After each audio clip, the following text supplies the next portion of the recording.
Good evening, everyone, and welcome again to the ongoing webinar series, The Enemies Within, which is brought to you by the United West and Sharia Crime Stoppers. My name is Dick Manasiri, and of course, Mary Rivicki is with us tonight. David Boris is on assignment. He is our co-founder for Sharia Crime Stoppers, and of course, the director of the United West. We're so grateful to, of course, is Tom Trento, and the United West continues to do many more things besides the Sharia Crime Stoppers, but we are grateful to be a part of that. We want to give you just kind of a context. It is now Ramadan, and we want to acknowledge that. I believe it started a couple of days ago. We're in the midst of Ramadan. Ramadan is a lot of things related to fasting and prayer, but it unfortunately is also related to, some people call it jihad, some people call it mass murder. So the Religion of Peace, which is a great site to check every once in a while, they have a Ramadan bombathon where they keep track every year. In 2018, the full 30-day period of last year actually involved heightened jihad. We really want to call that mass murder, which is what it is. 173 attacks in the month of Ramadan, 860 dead human beings simply because they were not Sharia compliant. They were not followers of Muhammad. So there's something just to keep in mind. We're in the middle of that month, and we wanted to let you know that we've got an exciting month planned for the Tuesday night Enemies Within webinars. We're continuing them every Tuesday, ongoing. We're going to come to tonight in just a minute. But of course, on the 14th, we want to tell you next Tuesday, we are going to have Philip Haney, and he's going to talk about the terrorist ties that bomb. Philip will give you detail. When he was a professional Department of Homeland Security counter-terrorist analyst, he connected dots. Well, he is connecting dots now from Sri Lanka to the Muslim Brotherhood to the Deobandi movement out of Pakistan and the Islamic State. He will take you through that next week. I think you want to, this is the beginning of May for us. Please tell friends to come online and take a look at the group we've got coming in May. The 14th is Philip Haney. The 21st, we're going to continue the story and have a conversation with Claire Lopez from the Center for Security Policy focused on Turkey. Turkey is a NATO ally, but it's also part of the Muslim Brotherhood enemies within problem we have in America. Claire Lopez will give you the latest that's happening in Turkey, but she'll talk about the tentacles that Turkey has right into the United States, and it's becoming a centerpiece for the Muslim Brotherhood in America. Claire Lopez will be speaking about the gentleman who runs Turkey. That would be Erdogan, who basically is presenting himself as the worldwide caliph for the caliphate. And then on the 28th, guess what we're going to do? We're going to take a trip to Israel because that's where Philip Haney will be. Philip Haney, along with other key people, will be on the Tom Trento trip to Israel, and we will have an update of all the things that have been happening in the month of May directly from Israel. Good evening, Mary. I just want to recognize that you're here. I should have said hello by now. It's quite a month of May. Very much so, yes. And it's an exciting program that we're going to be presenting with some really excellent panelists joining us. We would invite you to pay attention even when we're not meeting. Of course, we also have a Friday night show. But May is a very provocative month because it is Ramadan, because it is a time of celebration in Israel, and because we've already seen heightened attacks from Hamas into Israel. So it's going to be an interesting month of May. Tonight, we're going to kick it off with Diana West. It is an interview that was done with Brannon Howse. It's entitled The Red Thread, because that's the name of Diana West's new book. It's a very, very important book. And we talk about the red-green axis. In the context of the red-green axis, Diana West is an extraordinary analyst and writer. She's focusing on the red part of the red-green axis, the actual red thread that is directly related to the attacks on Donald Trump as a candidate and Trump as the president. So what we're going to do, we have two parts tonight. We're going to show you the interview done by Brannon Howse. Remember, Brannon Howse was with us before. He is the founder of Worldview Weekend. He has a film out called Sabotage and a book called Marxianity, which he will talk about. So listen carefully to a professional interviewer, Brannon Howse, speaking with Diana West about her book in detail. I think you'll find it very interesting. At the conclusion, we're going to have commentary. Mary and I will have commentary on what jumped out of the interview to us. And of course, we'll take your questions. Again, remember, you have a Q&A button. You write the question in the text. You hit enter, and then Mary and I see the questions. We will get to the questions. The red thread Diana West, interviewed by Brannon Howse. Tonight on WVW Broadcast Network News, we'll talk about the coup attempt against President Trump. But it was more than just a coup attempt at the deep state level. Was there also a communist conspiracy? Tonight, my guest is Diana West, author of the groundbreaking investigation, Red Thread. We'll also connect the evangelical deep state with the intelligence deep state. WVW Broadcast Network News begins right now. Welcome, my friends, to the program. Glad you are with us. And Diana West joins us tonight. She is author of the book, The Red Thread. Now, I've got it printed out on 8.5 by 11 because I had to have it right away. But you can order it at Amazon, and it is groundbreaking. In fact, in this very studio, just a few days ago, our broadcaster, Chris Govitz, who infiltrated CARE undercover. They're really Hamas, doing business as CARE in America. He interviewed, well, former National Security Council official Rich Higgins, who was inside the White House with Donald Trump, as I said, on his NSC board. He had great praise for Diana West and her groundbreaking book, The Red Thread. Diana, welcome to the broadcast. Thank you for joining us. Oh, thank you for having me, Brannon. We had you on radio, and what we found out, Diana, was that there is a conspiracy, there was indeed a conspiracy to carry out a coup against Donald Trump. But what I was not aware of is that all the state actors that we hear about on talk radio and talk television, what we found out is that many of them have a communist background or worldview. Let's start with, well, I guess Bruce and Nellie Orr, because as the former NSC official Rich Higgins said, when you peel back the onion, you find them at the center.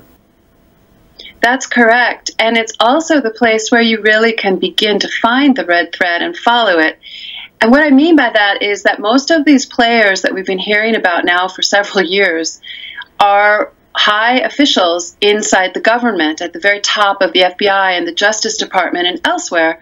And as far as citizens go trying to understand who these people really are, we're generally stopped by the suit and tie and the resume and the phrases that they issue now and then as FBI director or senior State Department official or Justice Department official. So it's very hard to really understand what makes them tick.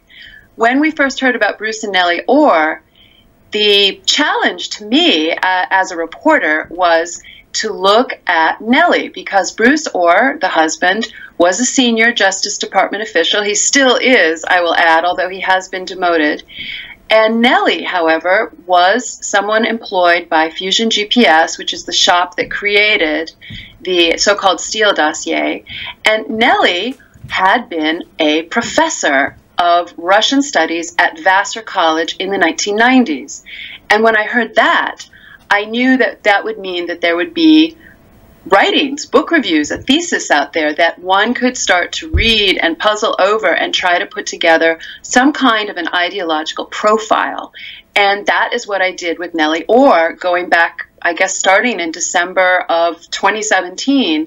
And over time, I was able to crack her code and discover a very soft spot for some of the excitement of the Stalin era, as she put it, as well as acknowledging there was terror there. But you started to see someone who was literally open to and very laudatory of the good parts of what we would revile as the communist dictatorship of Joseph Stalin that killed tens of millions of people. So this was a real breakthrough in terms of understanding who someone at the very center of the anti-Trump conspiracy was, someone very open to the developments of international communism. So that was kind of the beginning of my thread, and I developed a profile of Nellie based on her writings, and then began to look elsewhere to see what other clues I could pick up.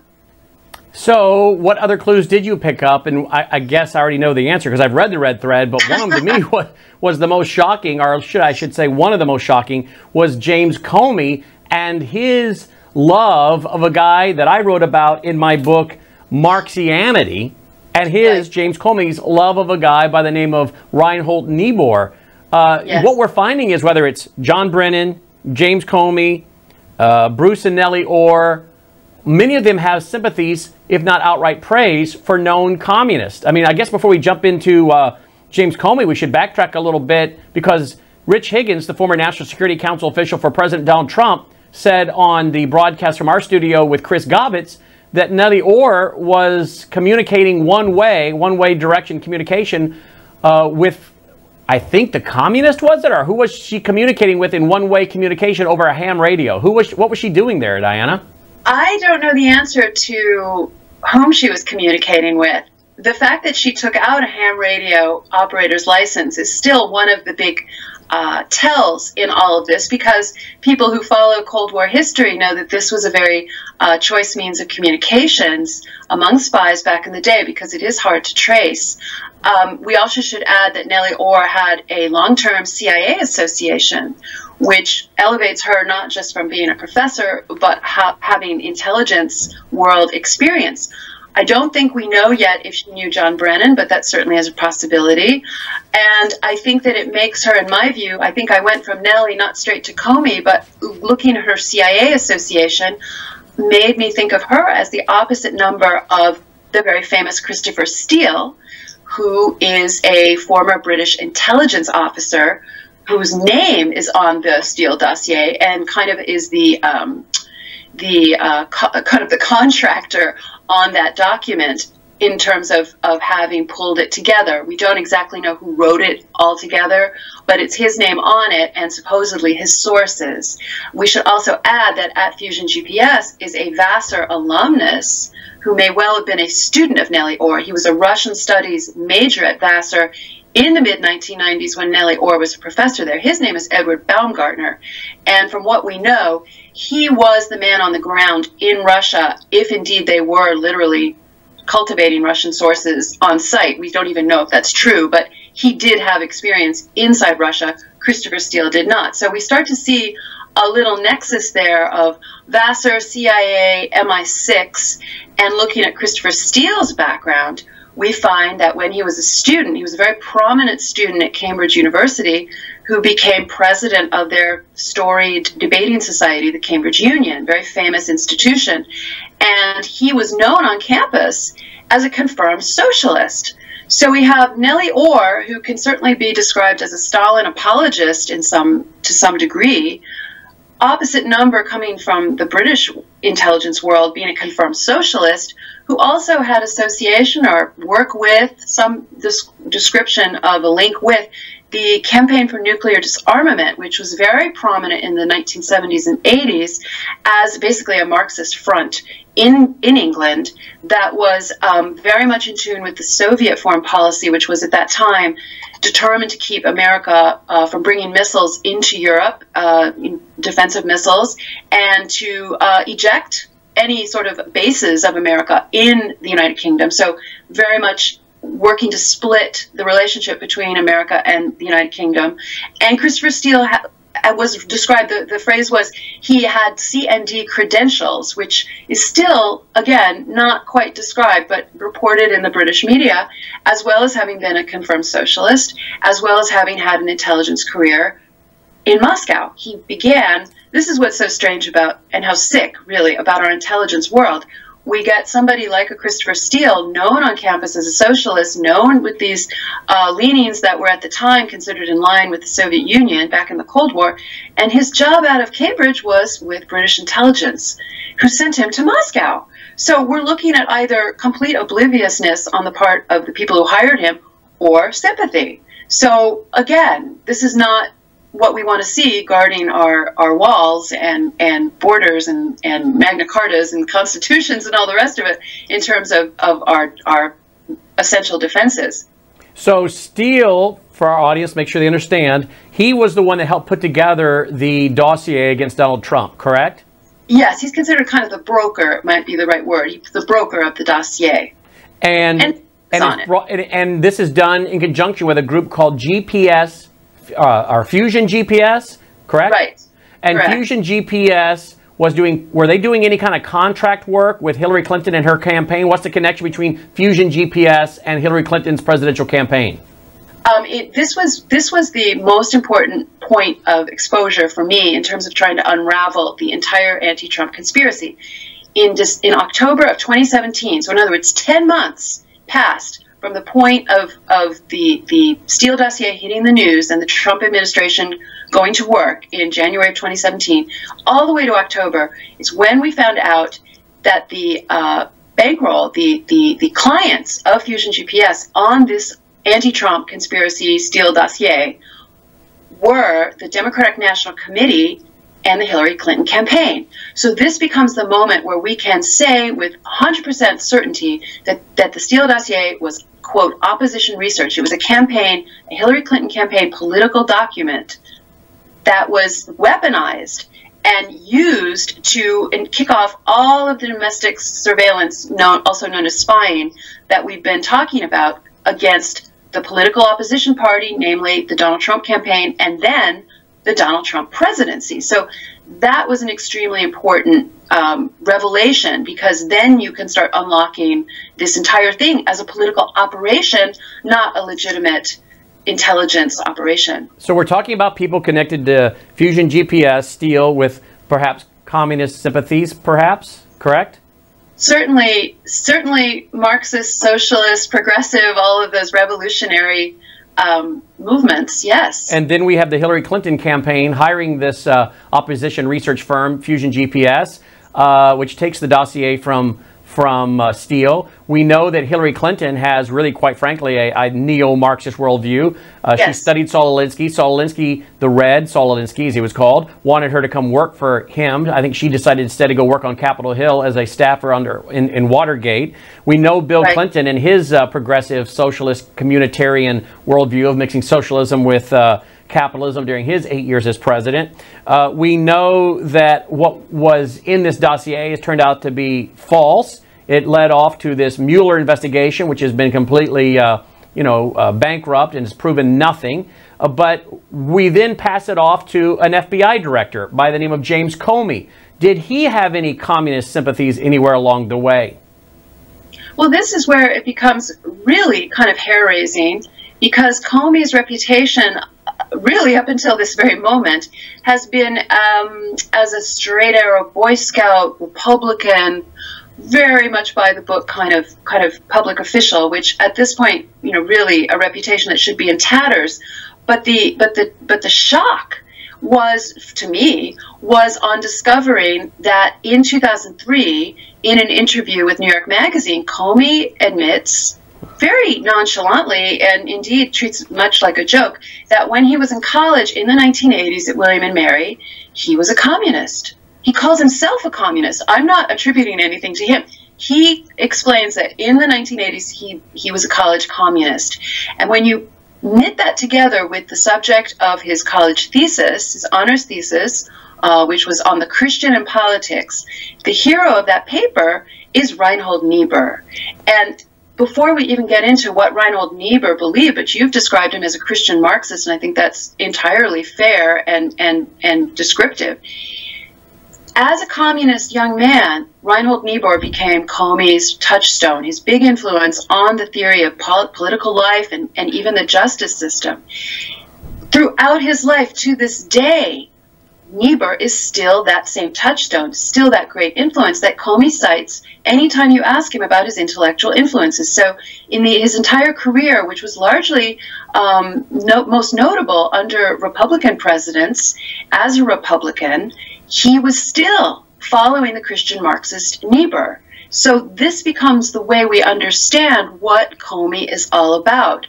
Looking at what he thought about Niebuhr in the 1980s is no different from what he thinks about him today, because he is still citing him. So this is really quite shocking, because in addition to what Niebuhr believed in terms of this Marxist Christianity, it also is the sort of belief basis for a man who rose to be #2 in the Justice Department in the George W. Bush administration, and then, of course, even more amazingly, as FBI director under the Obama administration and into the early days of the Trump administration. So this is an extraordinary deception that James Comey has put over on the American people in terms of hiding what he really believes in and acting with complete dereliction of duty and without any regard for the oath he swore to defend and protect the Constitution. So that's a big mouthful, but I think it's borne out in the red thread looking at this philosophy that he very carefully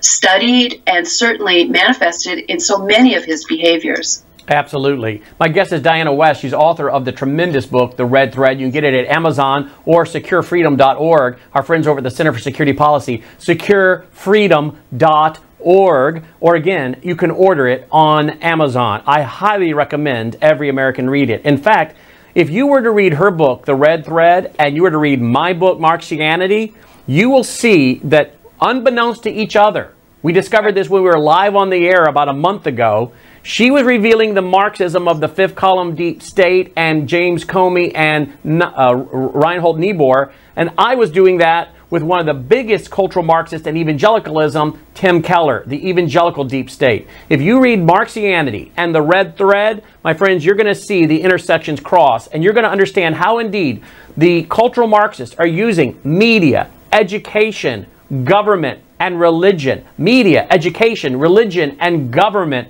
for their gains of a revolution in America. Remember, Herbert Marcuse of the Frankfurt School declared the old way of revolution is old-fashioned. The new way is the diffused and dispersed disintegration of the system. We must attack the existing morality of the culture. And that means penetrating the power centers of education and religion and media and government and putting their people in the key places. And this is the red thread that Diana West is showing throughout her book.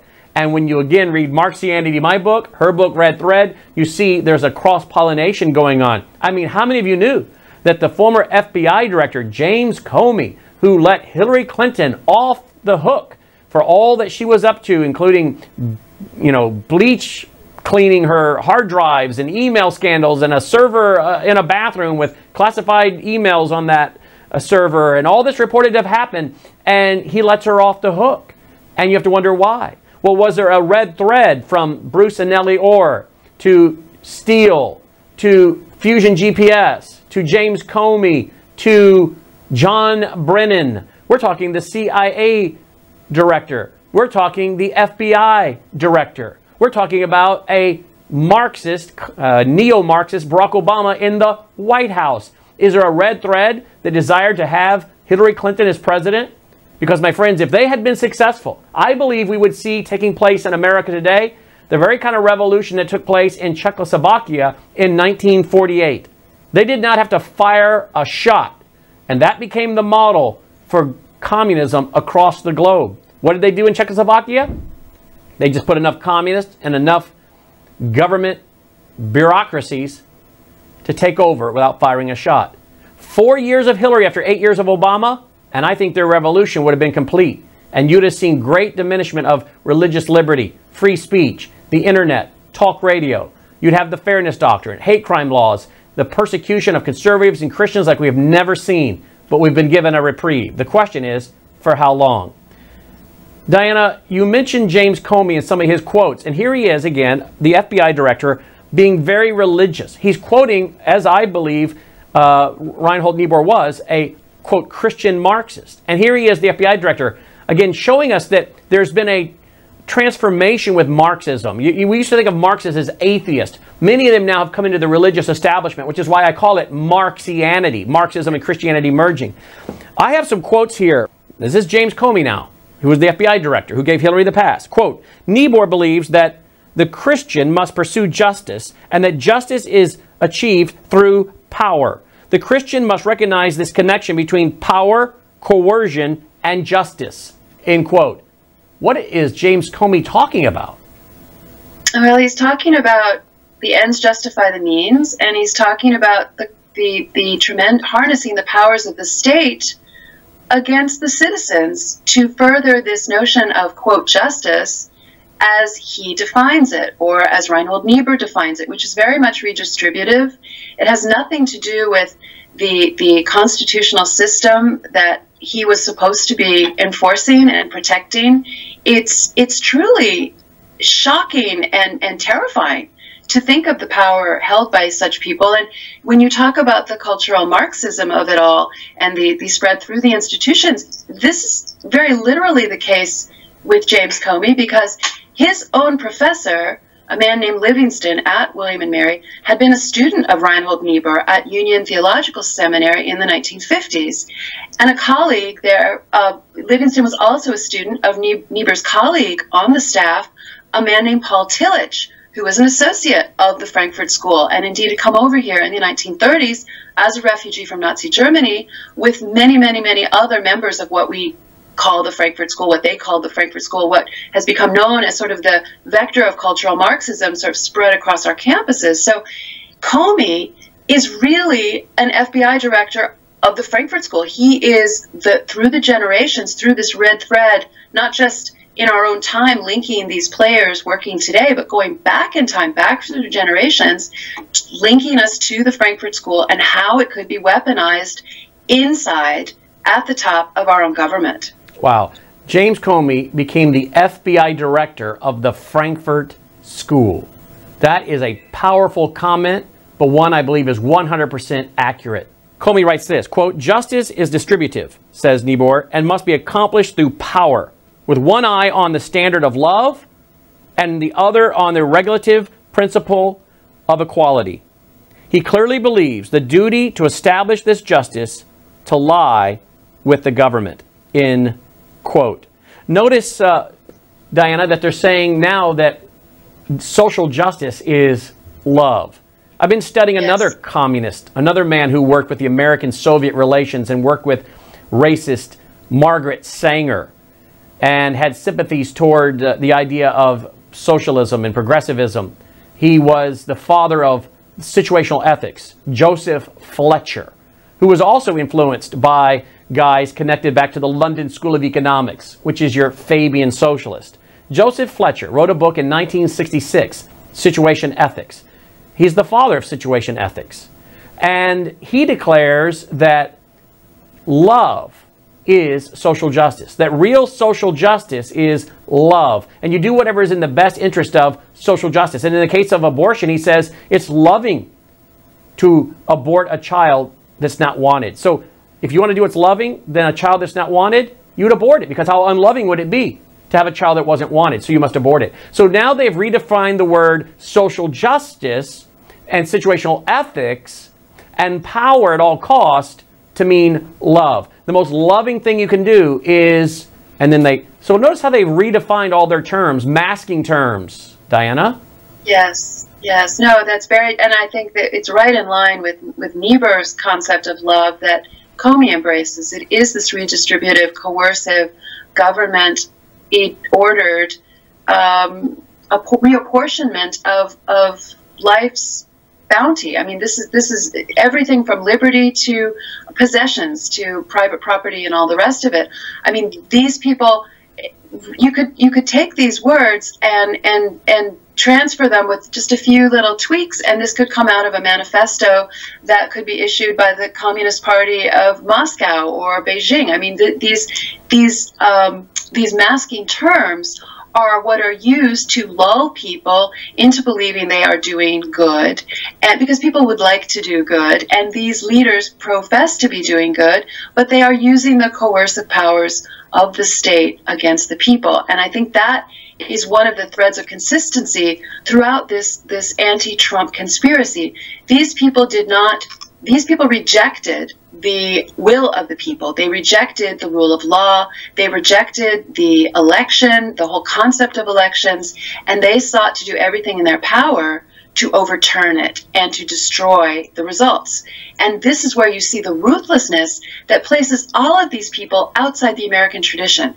This is not American behavior. It is un-American, which I'm using that word very purposefully, hearkening back to a day when our legislatures actually examined un-American activities. There were activities that were so dangerous to our rule of law and order, so detrimental to our liberties as protected by the Constitution of the United States, that our lawmakers understood them to be un-American. And this would have been all of the totalitarianisms, the isms, such as fascism, Nazism, and communism.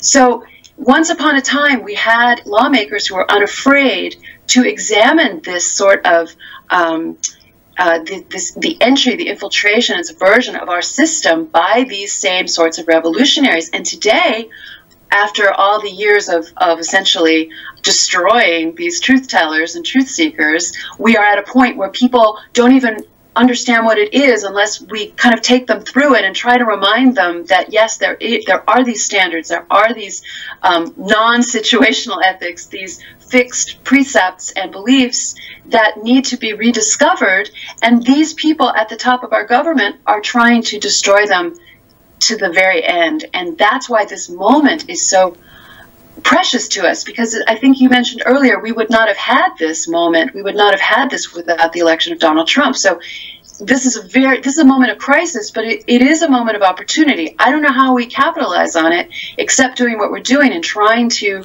engage people in understanding what it is we're really looking at. And that sort of is the story of the red thread, an effort to reintroduce these bad actors, these revolutionary actors who climb to the top of our government to take it down, and put them in the context of the red thread of this effort to take down America that's about at least a century old, if we go back to, say, the Russian Revolution in 1917. So we've really been facing this enemy ideology in an organized way for a century, and right now we do have a chance to understand and expose it, but it's late in the day, so that's why this is such an urgent matter. Because we're one election away from them all getting back full power and getting back on track in the end of our republic as we know it. We know that the Frankfurt School were greatly influenced by George Hegel, thesis and antithesis, idea, opposite idea. You cause the conflict. The change comes from the conflict. People will get tired of the conflict. They'll compromise. They'll want to be a part of the group consensus, so they'll compromise. And so you take something like socialism and you mix it with capitalism, and it's communitarianism or Fabian socialism, and it ceases to be capitalism anymore, pure capitalism. You do this in the area of religion, mixing Christianity with socialism or Marxism, and it becomes what I call Marxianity or liberation theology. So many other names, common good, human flourishing, a lot of masking terms for mixing socialism or Marxism, I should say, with Christianity. And this is going on in the area of economics and government and law and religion. And we know that comes from George Hegel, one of the German philosophers that the Frankfurt School followed, the Marxist from Germany, the German Marxist that came to America to flee Hitler's regime and dropped down at Brandeis and Berkeley and Princeton and said, we're going to have a revolution going after education and media, education and media. George Hegel, they influenced them. We know that they were influenced by Sigmund Freud, who said that Christians and conservatives that believed in absolute truth were crazy, mentally unstable. The real crazy ones were the conservatives and the people of faith. The people that were acting out their natural inclinations of lust for killing and cannibalism and incest, they were normal. They're living out their normal inclinations. The crazy ones were Christians who suppressed those natural inclinations and went crazy. So the Frankfurt School and these guys that were influencing James Comey and Hillary Clinton and Saul Alinsky and the Italian communist Antonio Gramsci, you see their influences. And the Frankfurt School is following George Hegel, Sigmund Freud. They're following Karl Marx, who said, my object in life is to dethrone God and destroy capitalism. And they were also following, at the Frankfurt School, the fourth person, Friedrich Nietzsche, who said God is dead. Not only is God dead, but we've killed God and we can smell his rotting corpse, meaning we killed God in the conscience of Americans, or in the consciousness of man at that time. And it's so interesting because now we see these folks that are the cultural Marxists wanting to bring Christianity into their Marxism for what I call Marxianity. Now they want to appeal to spirituality. Now they want to appeal to the idea of what the Christian Marxists should do. But isn't it interesting that Nietzsche coined this idea of will to power? All there is power. Get power. It doesn't matter how you get it, just get power, said Nietzsche. And here's the Frankfurt School following one of four thought leaders, includes Nietzsche. Here's James Comey following some of the folks from the Frankfurt School and people that were influenced by the Frankfurt School, to the point you say he was the FBI director for the Frankfurt School mentality. But Nietzsche believed in will to power, master morality, slave morality. And he said the conservatives or Christians or people who believe in absolute truth and people of faith will be great slaves because they're that stupid as to believe in absolute truth. And he used to sign his name, Friedrich Nietzsche, the Antichrist, sometimes just the Antichrist. And Hitler liked to have his picture taken staring at a bust of Nietzsche. So when you realize who the Frankfurt School folks are, who influenced them, and that the FBI director, among others, including Hillary Clinton, who was running for president and had been Secretary of State and at one time First Lady under the administration of her husband, Bill Clinton, we got a real problem. And here you mention in the red thread, page 47, James Comey, quoting Niebuhr, writes, quote, To the sensitive spirit, society must always remain something of a jungle, which might be brought a little closer to the kingdom of God if only the sensitive could learn how to use force in order to establish justice, end quote. Well, I find again interesting. Will to power. We'll use chaos, a jungle. But this is what it takes to establish the kingdom of God on earth. And we know that going back to the 50s, we have guys like Edgar Bundy writing a book on collectivism in the church in America, meaning progressivism, socialism, that they hijacked, the socialists, the Marxists, hijacked the idea of the, quote, kingdom of God. They hijacked it to use it as a front to bring about socialism. Oh, we're building the kingdom of God. And if you're really a good person of faith, you'll join us in redistribution of wealth to bring about the kingdom of God. I'm reminded of the quote by John Rockefeller, who said that he wished he could help us see the vision as it unfolds before him. He said, I see the church leading the way as it should in all great movements, literally establishing the kingdom of God on earth. Well, the Bible doesn't tell us where to do that. Daniel chapter 2 says God brings his kingdom. We don't bring it in through socialism, but here's Rockefeller saying that. Rockefeller influenced the seminaries and church in New York that influenced some of these guys there that you've already mentioned. You mentioned Union, what was that you mentioned? The Union Seminary. That was funded by the Rockefellers. So they've hijacked the idea of the kingdom of God. Here's Comey quoting this idea of the kingdom of God, and basically we'll use the ideas of a jungle in power to bring about the kingdom of God. This again is really shocking because most Americans would have never thought that at the highest levels of our government, you have guys practicing Marxism mixed with, quote, Christianity or liberation theology. Marxism mixed with Christianity, correct? Correct. I mean, it is shocking, and it's overwhelming, really, once you start connecting these people to their beliefs. They have deceived us. We have been gulled and conned, and it's so important. I mean, you're making such a tremendous case for this, the widespread nature of this, and of course the intersection between the religious institutions and the government institutions. I mean, that is what is so amazing, is this sort of saturation that they have managed to create and achieve. Hillary Clinton, too, as a young person in the 1960s, is also discussed in the Red Thread. She, the youth minister of her church, was introducing Niebuhr to her, was introducing Paul Tillich to her. I mean, the same influences that we can see in James Comey's education. And of course, as you mentioned earlier, she went on to be a tremendous aficionado of Saul Alinsky, if that's the right word. So these people gravitate to one another, and you start to understand why they would literally commit crimes to protect one another, why they would break so many rules, why they would risk all in this anti-Trump conspiracy. If we had a functioning justice system, and I don't know if we do, if we were to have one, so many of these anti-Trump conspirators already have broken so many tremendously serious laws around and pertaining to sedition. I mean, this is not a joke. It's not theoretical. It happened, and it's still happening. So, you know, we are at this point of crisis, but it requires so much understanding to put it into perspective and context and really demand justice under our law, not anything larger or smaller than that. Absolutely. Listen to this next quote by Comey in your book. And Dinah West has just done a great service to bring all this to the forefront. She quotes James Comey, former FBI director, writing, quote, "Thus, quote, it is the duty of a Christian in politics to have no specific Christian politics," end quote. And he's quoting Niebuhr there. Then he continues, Comey writing, quote, "By this, Niebuhr does not mean a Christian viewpoint is irrelevant, but that a set of Christian political decisions is impossible given the evil present in such decisions," end quote. So again, we're going to merge the idea of situational ethics, moral relativism with Christian politics. And this is, again, just going right back to, I believe, a communist, Joseph Fletcher, who in 1966 wrote Situation Ethics, talking about, hey, to be the good Christian situational ethics person, you got to believe in love, and love is social justice and might makes right. Again, this is at the highest levels of our government, and they're using a twisted religiosity to justify this. Right.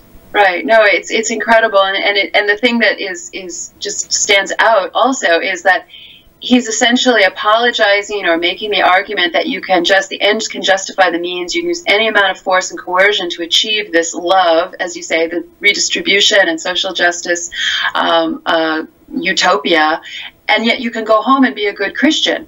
There can be absolute breakage between the two lives, and it brings to mind, you know, if you remember during the Clinton years, the word compartmentalization was something that was spoken of quite a lot, as if you can be one thing one day and something else another, or think of one thing in one context and something else in another. And it's the same creed, the same ideology binds these people, and they tell the American people something completely different, and then this is really who they are. So it's so important to follow this up and understand why these people, again, would not just wait till next time, not wait till the 2018 midterms, not wait till the 2020 presidential election, as is the normal American tradition, but to subvert the system, to use the surveillance state to try to destroy a political movement. It's not only about Donald Trump. I mean, Donald Trump obviously is the lightning rod and the leader of the movement, but it's 63 million Americans who cast their votes for him that are the real target here.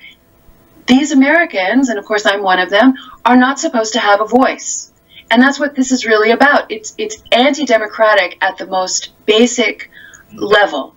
And it shows how dictatorial these people are, even as they are running our justice system, running evil. Our FBI, it's running evil. our CIA. It's absolutely evil. And Comey goes on to say, quote, thus he, meaning Reinhold Niebuhr, quote, thus he declares the heart of Christian politics to be the readiness to use power and interest in the service of an end dedicated by love, and yet an absence of complacency about the evil inherent in them.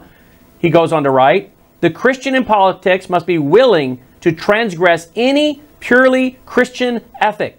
He must be willing to sin in the name of justice, end quote.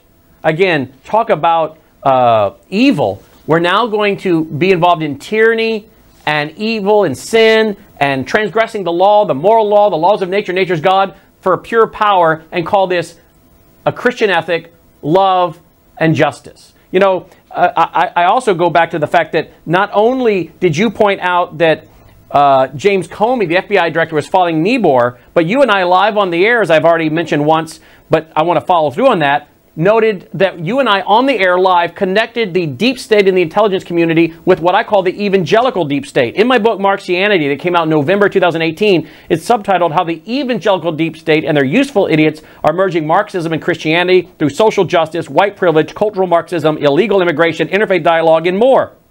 And on page 29 of that book, here's what I write to connect these together, and you'll recognize these names. I write, page 29, others have noticed the same worldview emanating from Tim Keller.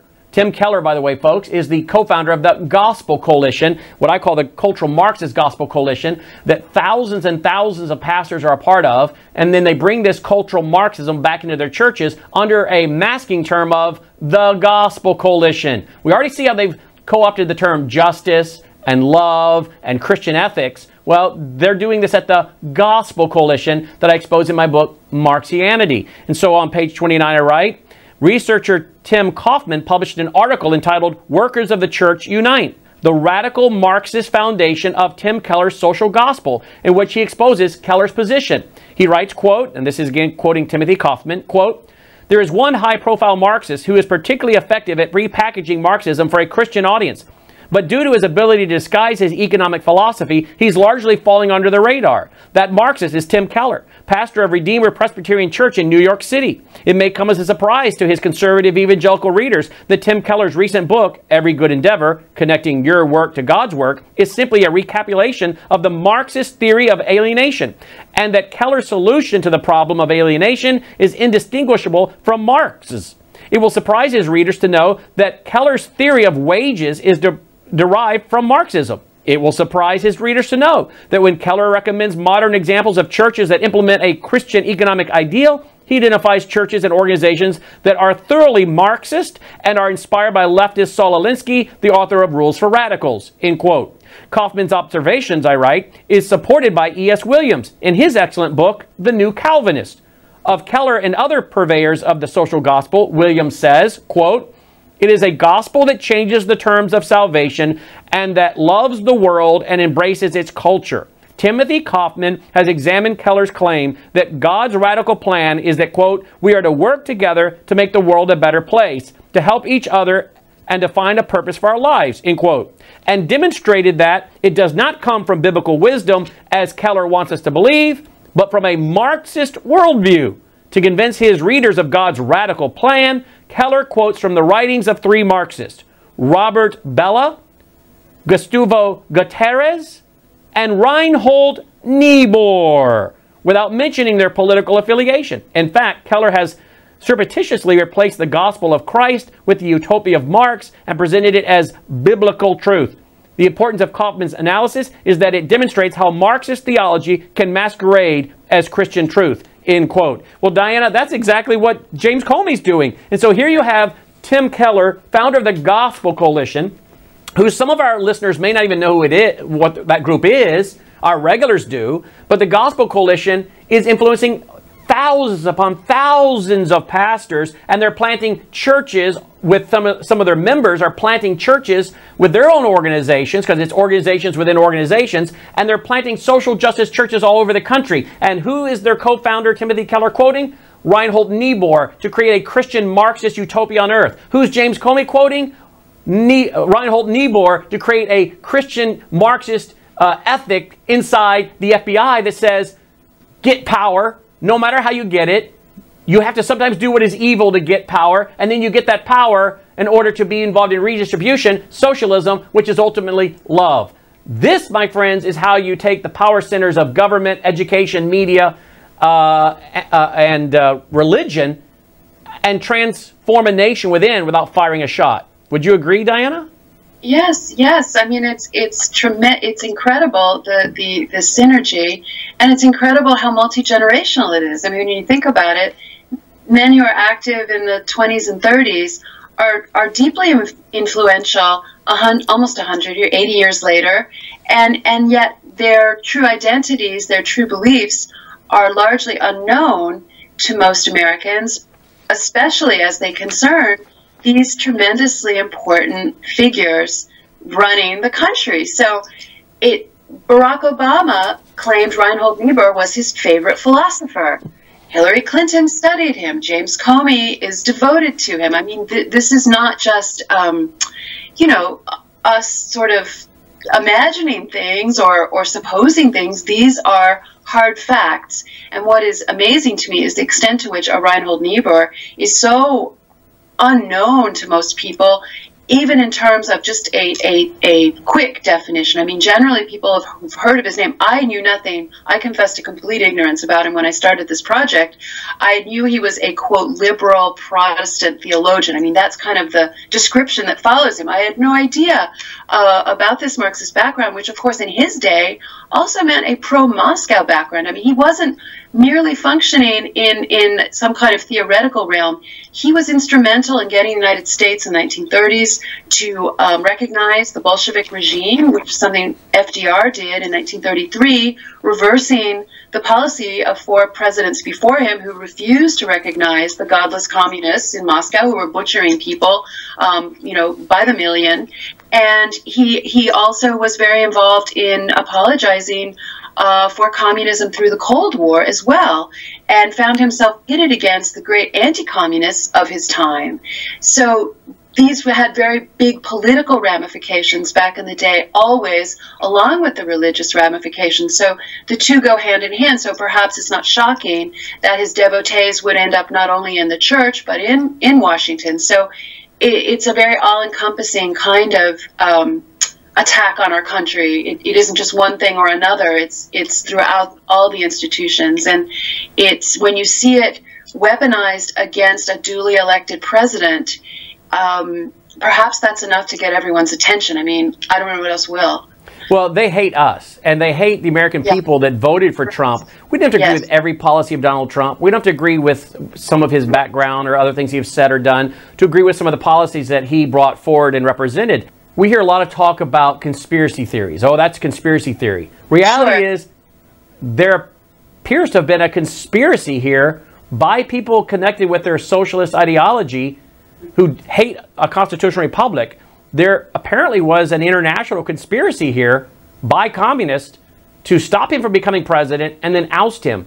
So isn't it interesting? We're called conspiracy theorists by the ones actually carrying out a conspiracy, I believe.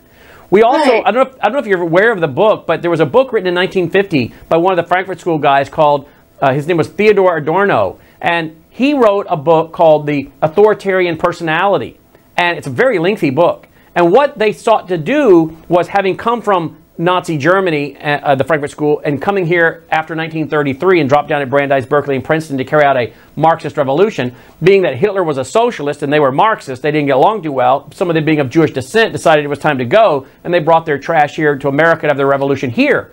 But they wanted to try to figure out what kind of person follows someone like Adolf Hitler, a fascist. And so they wrote this book, The Authoritarian Personality, in 1950. And they put together criteria for the kind of person that would follow someone like Adolf Hitler, a fascist. And they put together what's called the F-scale test. And the F stood for fascist. And the media has begun years ago, while Trump was running, to talk about the Frankfurt School and the book by Theodor Adorno, The Authoritarian Personality, and say the Frankfurt School predicted Donald Trump. In other words, they went on to write articles, and I have talked about this on the air, describing anyone who believes in absolute truth, believes in God, has certain things you're not open to discussing. In other words, it's so black and white. There is right and wrong.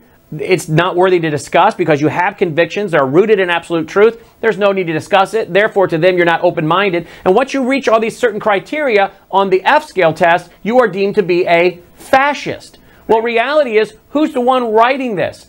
Socialists, right? Socialists. Sure. From the Marxist Frankfurt School, claiming that we, conservatives that believe in absolute truth, believe in the idea of strong convictions, believe in God, if we believe in those things, we're now fascist. So isn't it interesting, Diana, that the ones running around labeling us Marxist are calling us fascist, when reality is, are we the ones depriving people of freedom of speech? Are we the ones shutting down their conferences? Are we the one kicking them off the air when they say something is not politically correct, like Judge Janine talking about Sharia and Hajjad? I mean, it was literally the Marxists and the Islamists and the Marxist front group, the Gamaliel Network, that was working with the Southern Poverty Law Center that shut us down in 4 out of 5 cities in April of 2018 from having our conferences. So they accuse us of being the fascists and the bigots and narrow-minded and haters of women, yet it's the Islamists that the Red Green Axis works with, Islamists that hate women, that hate religious liberty, that hate Christians, that hate Jews, that believe in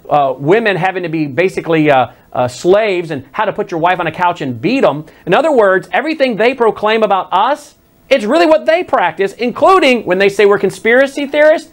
They're the ones that have been involved in a conspiracy to overthrow a duly elected president, correct?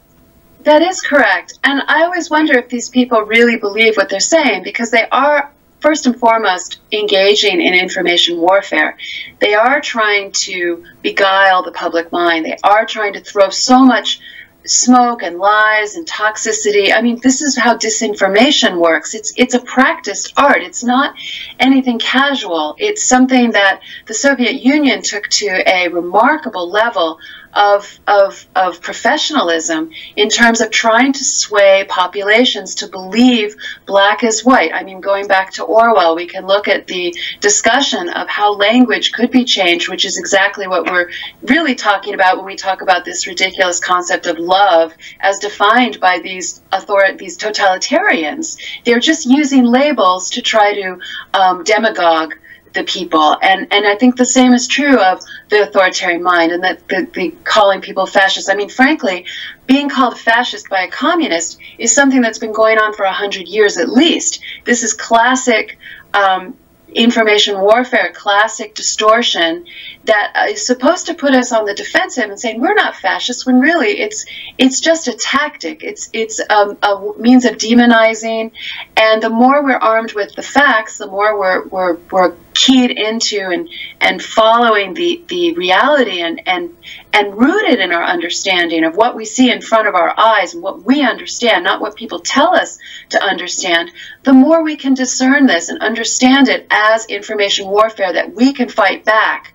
against, because yes, you're right, these are acts of deflection, they're acts of confusion. These people are not seeking to come to an understanding or seeking to put out facts that will make us understand each other or themselves or us better. They're just trying to destroy us so that we lose in the public square, so that we lose at the ballot box, so that we lose everywhere, lose in Congress, in the theaters, in the churches. I mean, this is all about distortion and lies, and it's not about finding some sort of common place to debate. It's absolutely it's trash, really. Are we talking about a revolution here? They're attempting a revolution. Of course, it's a long march through the institutions, as the old phrase goes, and it's been very successful. This is this incredibly unexpected and providential moment of exposure that we've come to in the anti-Trump conspiracy. Imagine Hillary Clinton was supposed to win, and all of these machinations that we've been talking about would then have disappeared from view.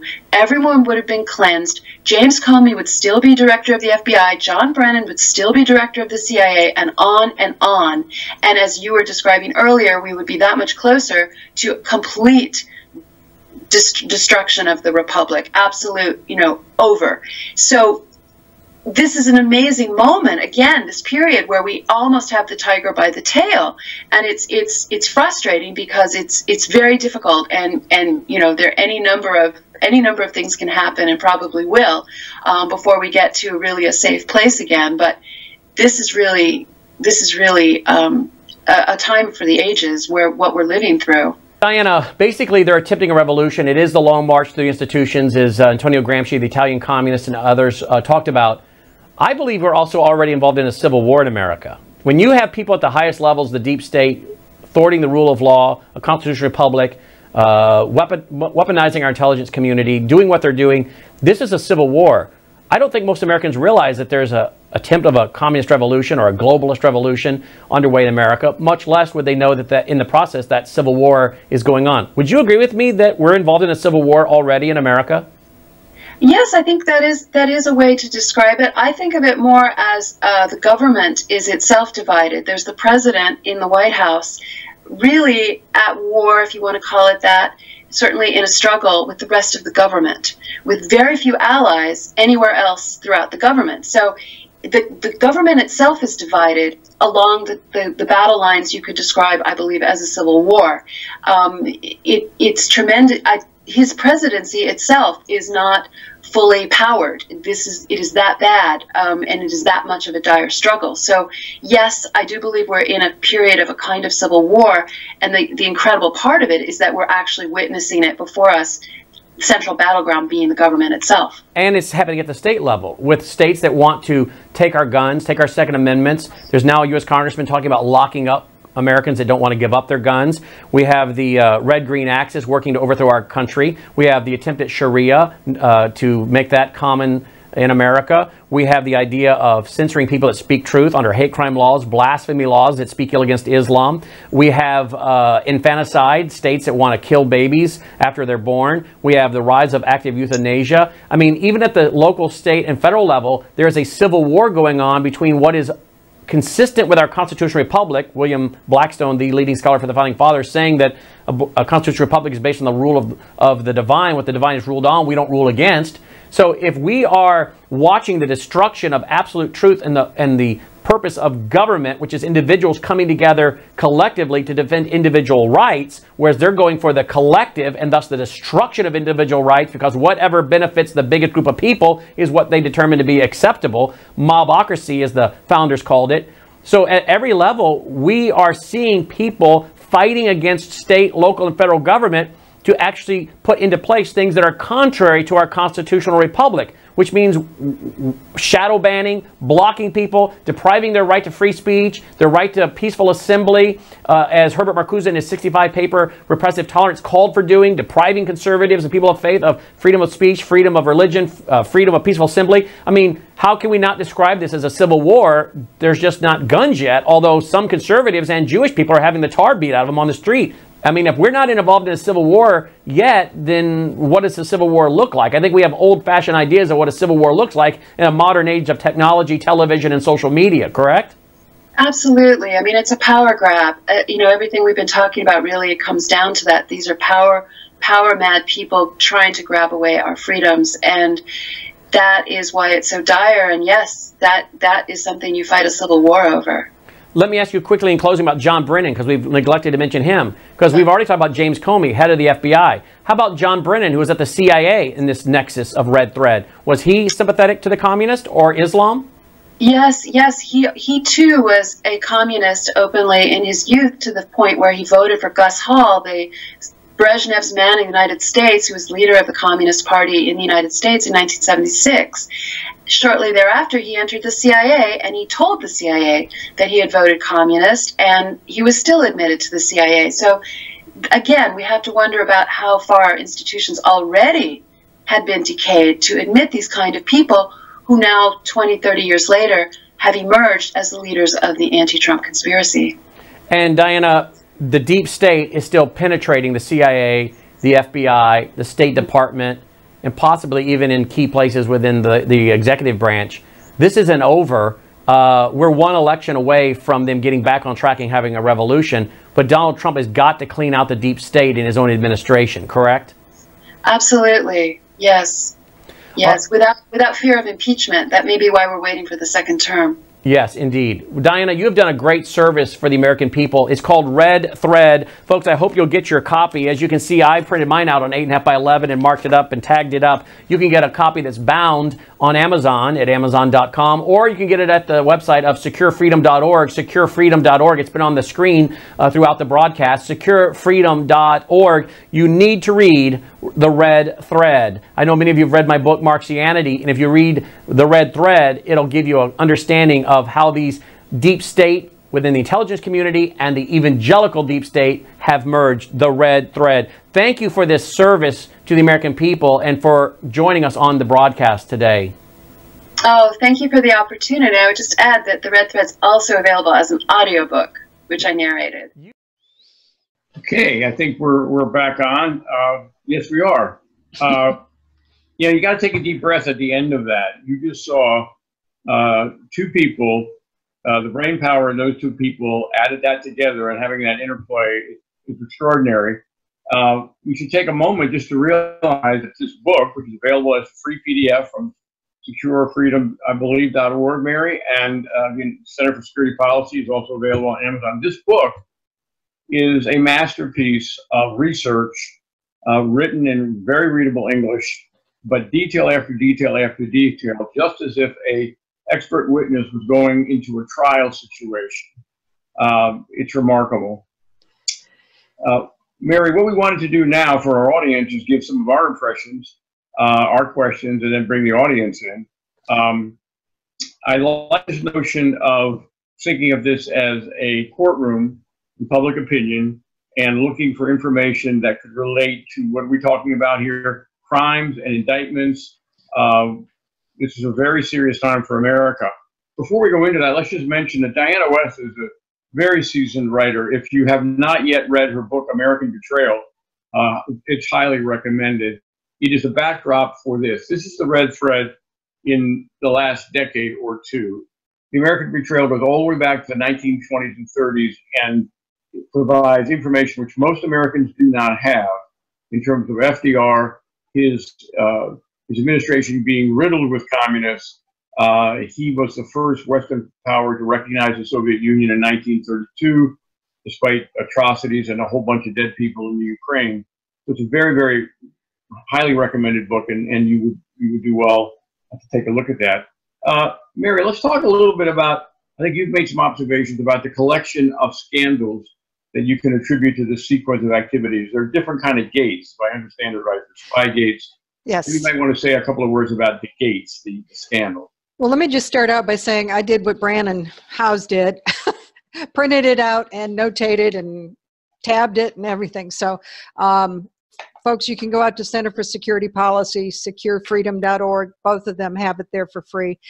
But she starts out her book, The Red Thread, that was quite interesting. And she talks about the election of President Donald Trump. So she starts out, let me just read a little bit from it. 63 million Americans went to the polls on November 8th, 2016 to win 31 states for the Queens-born billionaire and elect him the 45th President of the United States. The system was in perfect working order. Yet, what do we see? This coup that she talks about in the interview with Brannon Howse. What does she refer to? Well, what she's got showing here is that she says, we see the conspirators' tracks leading to the dark side, where they launched a disinformation campaign based on Democratic Party Clinton campaign, quote unquote, intelligence, Dossiergate, through the investigation into Hillary Clinton's private server, Servergate, rigged the secret court system, FISAgate, to engage in domestic espionage against the GOP presidential campaign, Spygate, and then having failed utterly to tip the election to the woeful, corrupt Democratic presidential candidate, set forth to destroy the Trump presidency by special counsel Muellergate. All of these gates are really all about the coup. That is pretty much a summary of where she's going in terms of the red thread. And it was quite an eye-opener reading through this book. As she said, all through it, they don't believe in the democratic process, the rule of law. They reference so many things in this interview that talk about how this current coup that was going on and still going on, because they still won't accept it, that is so much clear that the people of this country elected this president. Now they're saying certainly not the tens of millions who voted for Donald Trump, the first U.S. presidential candidate to run on the counter-revolutionary agenda of America First. It blows my mind to think about how we have to fight for America First. And thank God for Donald Trump wanting to run and stand for America First. This man did not have to run. He had a life of luxury. He didn't have to put himself in front of all of this, but he did. And they just will never accept it because of the Marxist communist belief system that they have and the background that they've walked through in terms of their life and the experiences that she just identified and throughout this book. Mary, that's a great insight into her words and how well it's written and how she connects the dots. One of the comments or questions could be, why was there such widespread complicity? You've got Democrats that have been behind all of these gates. You've got, frankly, very quiet Republicans who did nothing to stand up for Donald Trump when they could have. And you've got hundreds of thousands of people who go to work every day in Washington, D.C., so you've got the deep state bureaucracy. The reason that all of this was done, among other reasons, is certainly the political overthrow of a president, but you had so many, I'll make the notion, thousands of individual people at mid and lower levels in the bureaucracy, as well as in the Congress, who committed criminal activities that they thought would have been hidden if Hillary had won. So the big fear is not just that Hillary lost. The big fear for the ongoing cover-up after Trump was president was that the fear that the president of the United States would at some time turn and begin to investigate not just the leaders that caused this, indict them perhaps bring them into prison, we'll see, but that there's all kinds of other people who knew about it, did nothing about it. There were no whistleblowers to speak of. And so there was complicity on the part of the Republicans as well as the Democrats and the deep state itself. So it's a terrible indictment of all the people who were breaking the law in order to achieve this power grab. Another comment when you're listening to this conversation about Niebuhr is to try to take this notion of Christian Marxism and Marxist Christians, and we wonder maybe if there's another figure that we could identify with who might not be as mysterious as Mr. Niebuhr. I'm going to give you somebody to think about. See if you can name the person that went around saying GD America over and over again. And that clip was played over and over again. This is a person a pastor who said, GD America. Does anybody remember his name? Well, his name is Reverend Wright, and of course he was the pastor for Barack Obama for 20 years. This is Marxist Christianity. These are the people that would actually say GD America. So we've established the fact that Obama was fine with that notion. Mr. Comey would have certainly, in his allegiance, would have said GD America. I don't want to stop there. We have other people who are promoting liberation theology at the highest level. A very sad comment, but I think you could say that a person who might say GD America, who's a Marxist, would be the Pope. Pope Francis is in the same space with Niebuhr, Reverend Wright, and Comey, liberation theology, and the notion of GD America could certainly come off of any of their lips, not just Reverend Wright. It just dawned on me that might ring true to some people. Well, if you remember that liberation theology and Reverend Wright, Barack Obama claimed to have no knowledge of that type of theology that Reverend Wright had. So, you know, he declined knowing anything about it, even though he sat there for some 20-some years in the pews listening to it. So he was innocent from all of that, right? Yeah, well, that's part of the disinformation that Diana West tells us about. Go ahead. Just imagine, though, if Reverend Wright was in the White House and was at a conference room with the president and Mr. Comey and Mr. Brennan and Hillary, there would have been a rapport between them. And we can put the Pope in that room. They believe America could be damned and that the Constitution is a racist document, et cetera, et cetera. So I just think that might help people grasp what we're really talking about here.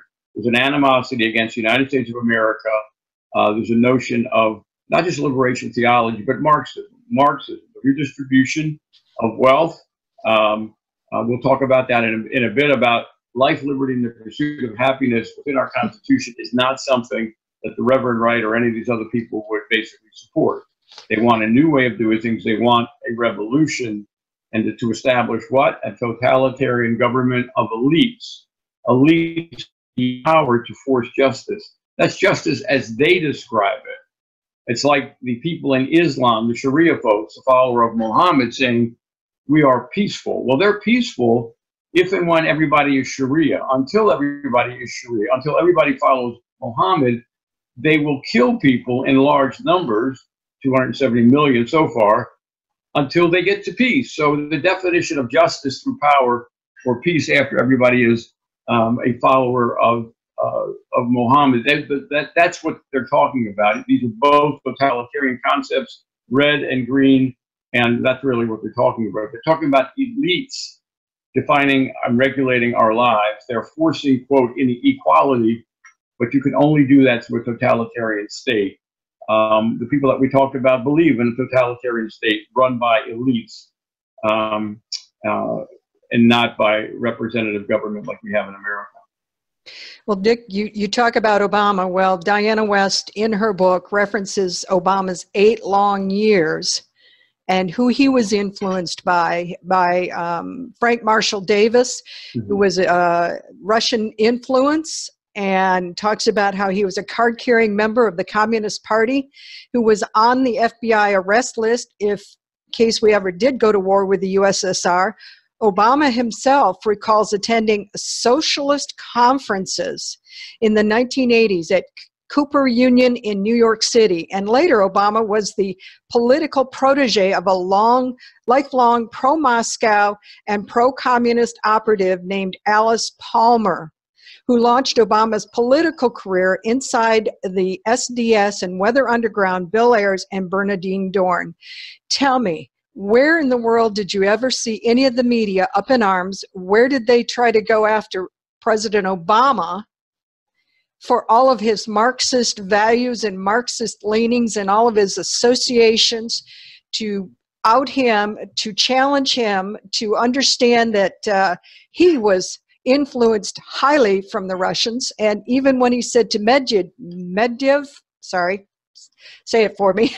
Medvedev. Medvedev, when he said, just wait till I get reelected. Nobody, nowhere was there ever any prosecution to go after him for that. Russian collusion, very obvious. There really hasn't been a lot of investigations that had led to any kind of criminal indictment, and we still need to see what happens now when all of this has come out. When you look at the indictable information in this book, you have to ask yourself, how long will it take? Let's move on to a really powerful person which really didn't get much play in the interview, and that would be John Brennan. Let's spend a moment. It is in the book.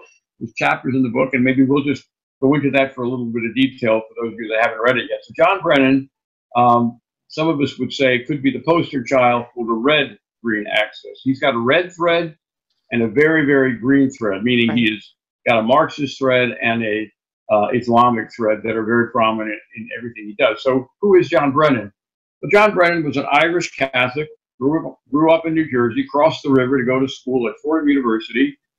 What is Fordham University? Well, Fordham University, like Georgetown, like Boston College, like a lot of schools, including a Jesuit school in Chicago, I believe that's Loyola.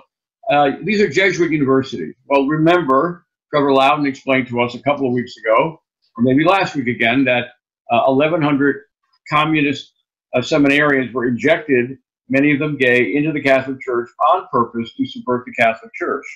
Well, probably some of the best of those people rose up in the Jesuit community, and that's what teaches your school at Fordham. So John Brennan, while in that environment, basically became a communist convert. He was proud of the fact that in 1976 he did vote for Gus Hall, the presidential candidate for the Communist Party of the USA.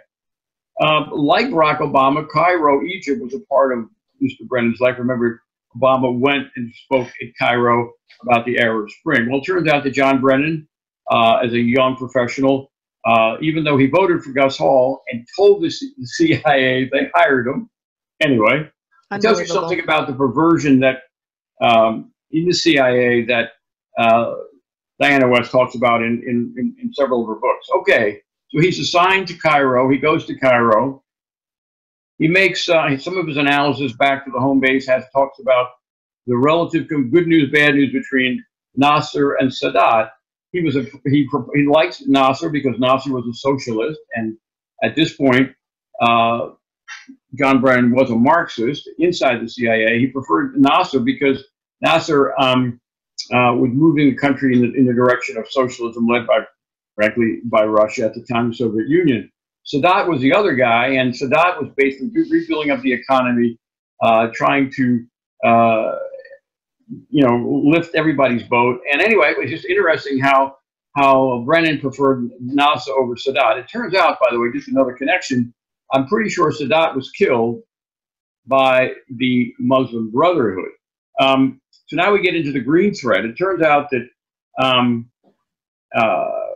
eventually, when he was assigned to Saudi Arabia, John Brennan, the original Catholic Irish guy who converted to Marxism, then converted as well to Islam. So this is a convertible guy who's definitely embracing this. He rises up to be a very powerful guy in the CIA. I'm going to quote from Diana because it's just an interesting thought. She's saying, it's not to suggest that Brennan's belief in either communism, Communist Party boss Gus Hall, or Nasser socialism should have barred him from an influential career in intelligence. It's just that it would have been so much better served in some nice Eastern Bloc country. In other words, his philosophy, he should have been an intelligence officer in Romania or Czechoslovakia or somewhere in the Soviet Union as opposed to the United States. It's just a clever way of saying that. I want to remind you that we are Sharia Crime Stoppers. We have a training program because the federal government under Obama banned the training on Sharia and Islam and all the things that we talk about in our training. It was banned. Well, who wrote the letter to get it banned? Well, that would be our friend John Brennan again. So one of John Brennan's other things that John Brennan is known for is he talks about the movement, keeping the movement going. The movement, of course, you were talking about would be the Red Movement. In order to keep the regime moving forward, the violation of personal liberties and procedural justice is justified. again, another Niebuhr follower, another Reverend Wright follower. In other words, the end justifies the means. You install love through power. You force people into the utopia. Can only do that if you have elites running a totalitarian government. Well, what would the elites have been if Hillary would have won? Hillary would have been an elite. John Brennan would have been an elite leader, continue the head of the CIA. So John Brennan is a really important player. He's still out there today. We're talking about people who need to be indicted. John Brennan for sedition, James Comey for sedition, Hillary Clinton for sedition. And to follow up on that, also, Dick, many of you may not know this, but John Brennan was identified, and this is where the green side of the Red-Green Alliance comes in. John Guandolo had actually gotten information along with, he had, let's see, I'm sorry, I've lost, Brad Johnson, sorry, CIA Chief of Station Brad Johnson along with John Guandolo, that's what I wanted to give you, was that piece of information from her book. Yep. Actually stated that John Brennan was, while at the Saudi Arabia as station chief, CIA station chief there, he was actually in an influence operation to convert him to Islam. There are actually witnesses that saw that he actually converted. Now, there's been a lot of question and a lot of brouhaha about whether that's true or not, but there are actually people that are out there and witnessed it. So that's where his Red-Green Alliance, communism, Islam, and John Brennan as the director of the CIA. Think about that in terms of what we just learned. And along with it, and from what you just said, Dick, that's true. If Hillary Clinton had become president, John Brennan was sure that he was going to remain as the CIA director. So think about how dangerous that is.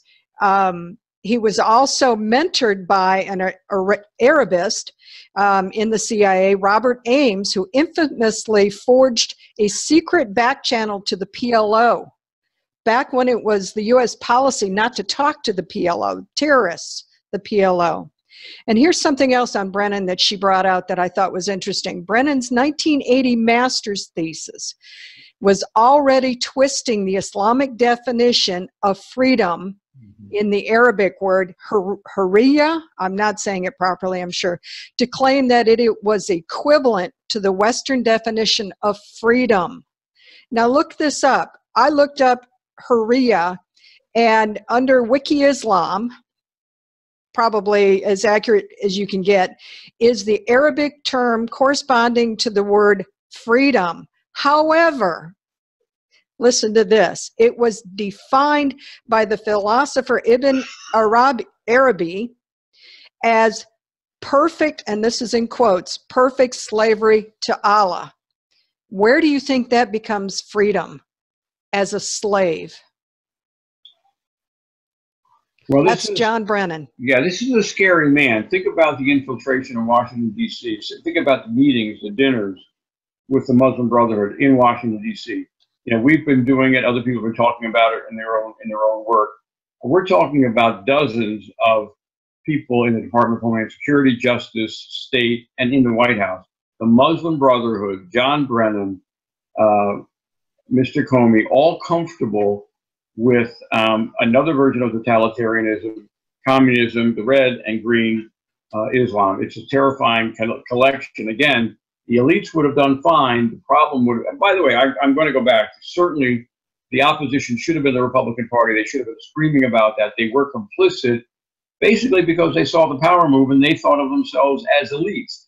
Even being a second-class elite in a Democrat-led, Islam-led, somehow they might have preferred that over living up to their oath to protect our freedoms under the Constitution.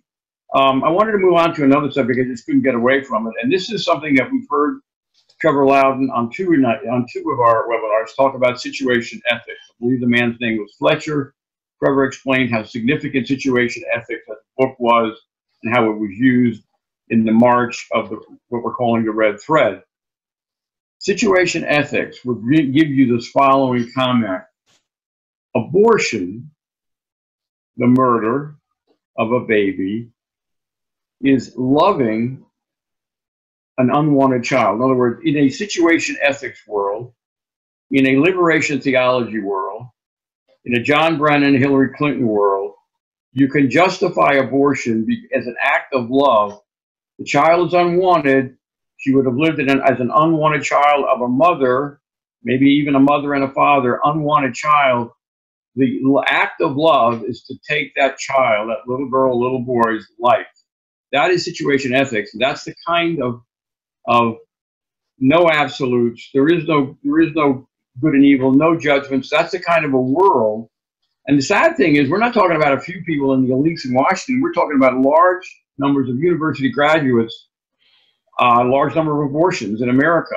So this brings up the question. I want to give credit to Philip Haney. Philip Haney has talked specifically about if we allow the number of abortions that we allow every single day in the United States, what does that say about us accepting other atrocities like female genital mutilation or wife beating or rape of non-Muslim women or child bride? How about our acceptance of gay cardinals, gay bishops, gay priests having sex with young boys? Situation ethics in America right now is what we're talking about. And the fact that they're trying to normalize it. They are trying everything they can to normalize it. And that's part of the whole theory of the Marxist movement, and normalize it into the next election and remove as many Christian. And here's the other thing, Dick, that I'd like to throw out there. I guess I think about this in terms of what Diana and Brannon went blank. Brannon Howse talked about the Marxist Christianity, his book Marxianity. Guys, I would highly recommend that one as well. He's very good at this.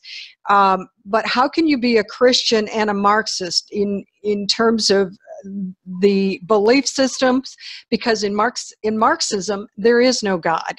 So how can you be called a Marxist Christian except for the fact that they use it against you? So it's the infiltration and the changes within the church that they are pushing. Take God out of the equation, and the country's much better. That's the only way you can really put those two words together. And this whole corruption of the word love, to me. We lost you. I lost your sound. Okay, really? Well, okay. Can you hear me now? I haven't done anything. Mary? Dick, we lost your sound. Okay. Can't hear you. Okay, let me see what I did here. Hang on. I'm showing my microphone is on, so I'm wondering, can you hear me? I think they can hear me, Mary. Can't hear you. Can't hear you. I think they can. I'm showing that it is working, Mary. So if you can't hear me, that's not good. I'm not sure what to do. Let me turn my mic off and then back on again. Okay. And I turned it back on. Mine is turning green, Mary. Can you hear me? Mary?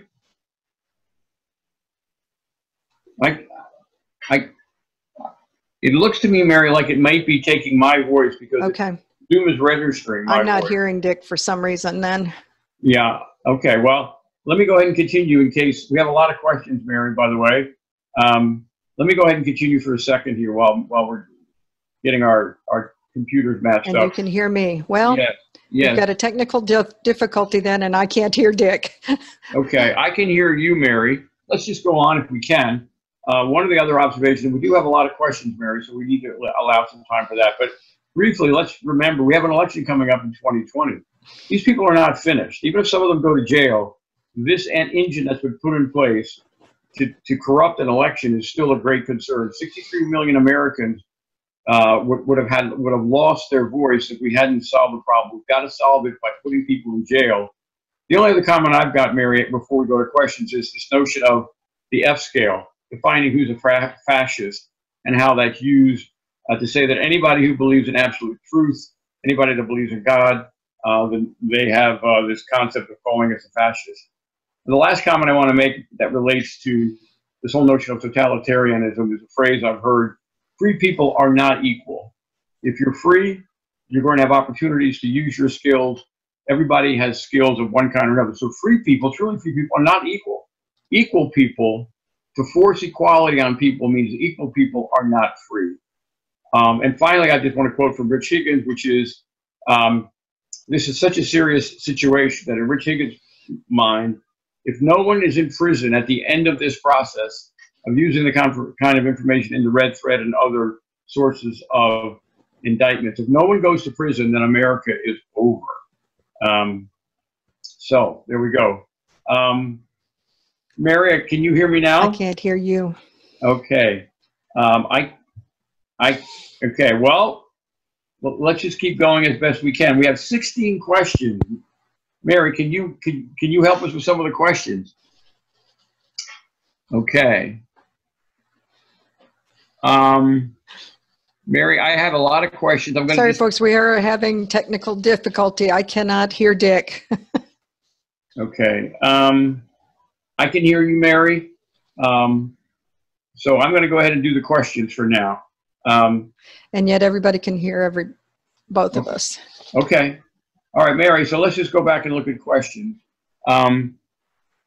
Diane asked a question having something to do with red threads in Australia. I have a vague memory of a controversy Navy nuclear sub docking in Australia. I'm not even sure it was Australia, but I think it was. You know what I think, Vicky? I believe this is a story that Trevor Loudon told about his country, which was New Zealand. In the 1980s, the American subs were not allowed to dock in New Zealand because New Zealand had become under the sway of the Communist Party in Russia. That's my recollection. We've got John asking a question. NBC News was saying today that many federal prosecutors signed on to a statement Donald Trump would have been indicted for the crime of obstruction of justice if he didn't hold the office of the presidency. How many of these so-called federal prosecutors are communists? Well, of course, we don't know, but I will share with you, John, thank you for the question. We have seen the Department of Justice in many, many levels being completely perverted. We've seen that in meetings that some of us have had with the U.S. Attorney in Southeast Michigan, FBI in Southeast Michigan. So the swamp is very deep, and I would suggest there's a very good chance that the prosecutors in the Justice Department or the FBI who would have signed such a letter against Donald Trump would most likely have been drinking the Kool-Aid that James Comey drank. Another question. Let's go on to Marissa says, how do we defend ourselves in this type of environment? The only answer that I can think of, and it's not original with me, people who have been, one of the people would be Rich Higgins. He was on the National Security Conference, and he is basically, before he was fired by McMaster, who was then fired, his comment is, people have to get indicted, people have to go to jail. If nobody goes to jail, we're not going to defeat them. We're going to lose America. Here's another question. I worked at the state level in the 2016 election in a rural area of the Midwest. In doing so, voter pattern analysis found a large number of votes that were not anywhere except for Obama. Considering I have never met anyone who voted for Obama, my hypothesis is that the 2012 election was in fact a prototype of what is coming in 2020. Has anyone else considered or looked for this? I think what you're talking about here is massive voter fraud. I think that should be the expectation. There's a lot of ways to deal with that. One way is to mobilize overwhelming numbers to support the re-election of Donald Trump.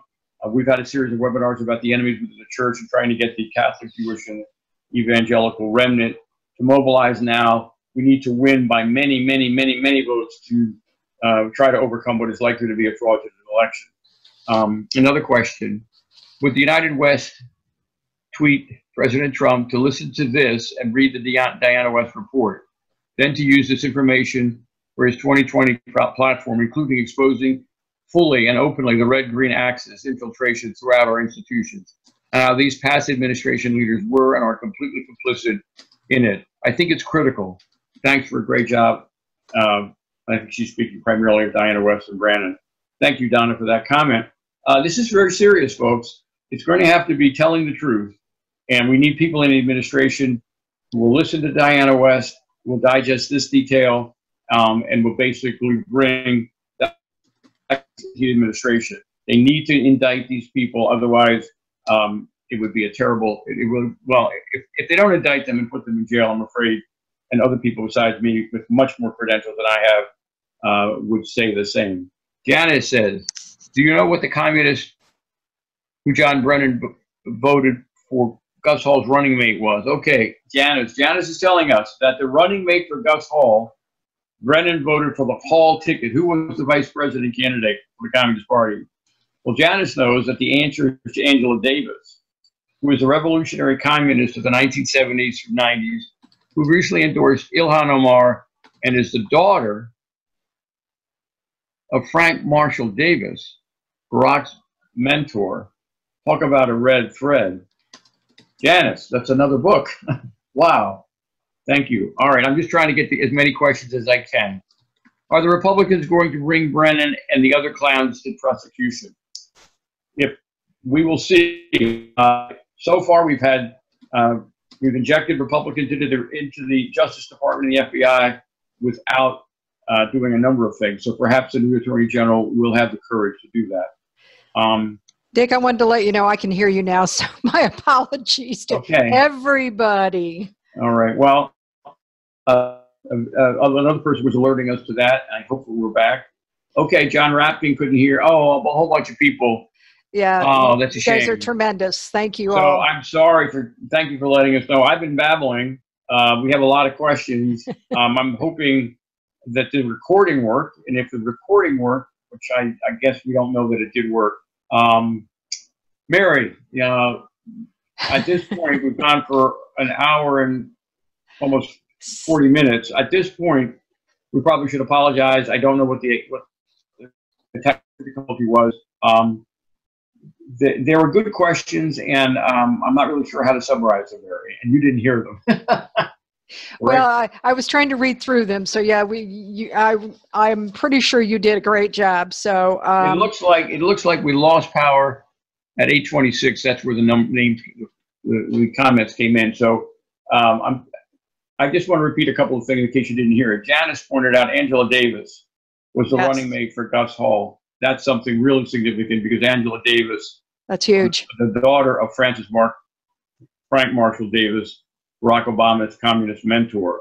Donna Hill had a comment about concern about the 2020 election, and we said lots of ways to address voter fraud. One of them is to overwhelmingly get every American who can get to the poll to register and vote.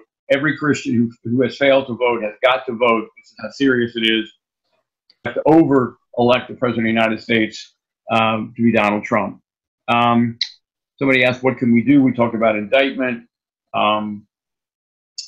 Let's see here. Okay, we didn't do that one. NBC News has said that there are a number of disheartened people in the Justice Department, professionals in the Justice Department are coming out now and saying Trump could have been indicted if he wasn't the president. And the question is, are these likely communists? And my comment was, yes, they've drunk the same Kool-Aid, most likely, that their former director, Comey, did, etc. The deep state is extremely deep. Remember, there's tens of thousands of people who leave their homes in suburban Maryland and Virginia and D.C., driving to work every single day, and they are absolutely committed leftists. You can look at the voting patterns in the state of Michigan in the counties around the Capitol. In the counties around the Capitol, you're going to see large numbers of heavily Democratic, Lexist Marxist votes. And I think those people work for the federal government to a large degree. I think we've done a review of the questions as best we can. Mary, do you see any new questions? No, I think you've covered most of them that are pertinent to tonight. I just got to say that, Diana's Red Thread and I'm sure Brannon Howse's Marxianity are two key books for everybody to read. And again, it's free from CSP, or you can order it from if you want the hard copy.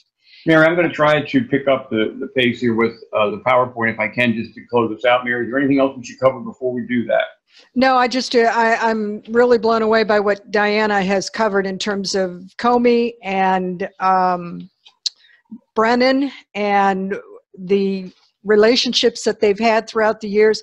And yet, you know, you would surely think that they would have been vetted and or asked numerous questions to see whether or not they qualify to carry out constitutional law. But apparently it was not something they wanted to do, so they were allowed to continue and get the positions that they held where they were supposed to be swearing an oath to the Constitution.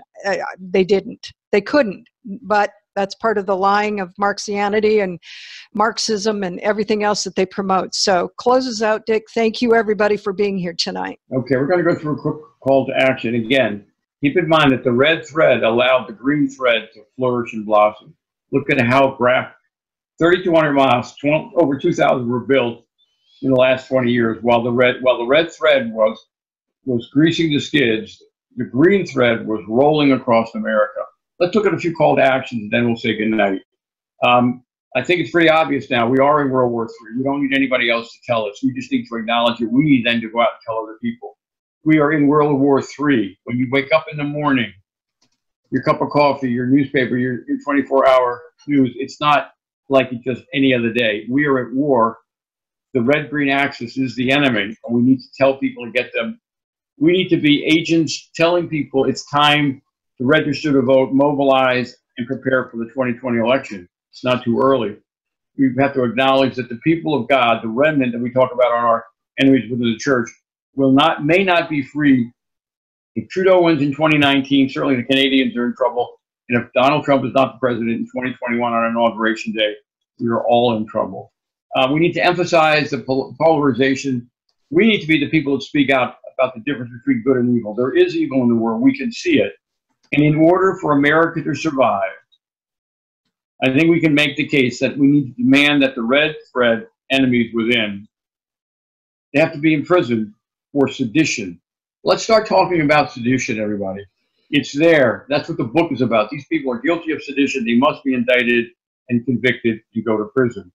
Again, this is a production of the Sharia Crime Stoppers. We're very grateful to those of you that continue to work with us. Again, we have an email. We are getting many emails now, spearpoint911@shariacrimestoppers.org. Love to get your comments. I'll just leave it. We're about a month away from improving some of our technical quality. We have an approach to that, so stick with us. It will get better and better. And finally, we want to make you aware, again, this is really a production of United West. Tom Trento, United West, work on a number of things, including Islam and Israel, etc. Sharia Crime Stoppers is a part of that. If you think we're doing a good job, or you'd like to see us do better, if you'd like to see us do more of these things, please consider a donation to the United West. We are grateful for your attention, and we would invite you to join us again next week. Remember, next week we're going to have Philip Haining, and we would invite you to be with us then. With that, we'll say goodnight, Mary. We're Vicky. Thank you for being with us tonight, and thank you, Diana West and Brannon Howse. Good night. Good night, everybody.